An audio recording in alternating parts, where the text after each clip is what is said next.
আল্লাহর নবী বিশ্বনবী রাহমাতুল লিল আলামিন বলেন, দুনিয়ার মানুষ শোনো,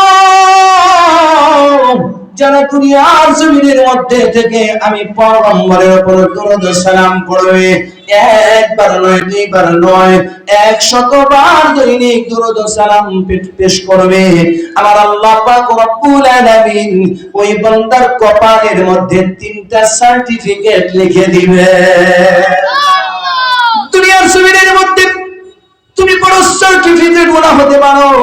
দুনিয়ার জমিনের সার্টিফিকেট তোমার কাজে লাগতেও পারে, আবার নাও লাগতে পারে,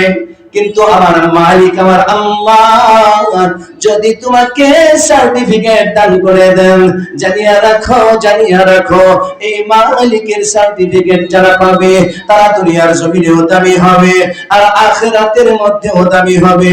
আল্লাহ নবী বিশ্বনবী রাহমাতুল লিল আলামিন বলেন, যারা দুনিয়ার জমিনের মধ্যে আমি পয়গম্বরের নামের উপরে দরুদ সালাম পেশ করবে দৈনিক 100 বার, আমার মালিক আমার আল্লাহ তাআলা ওই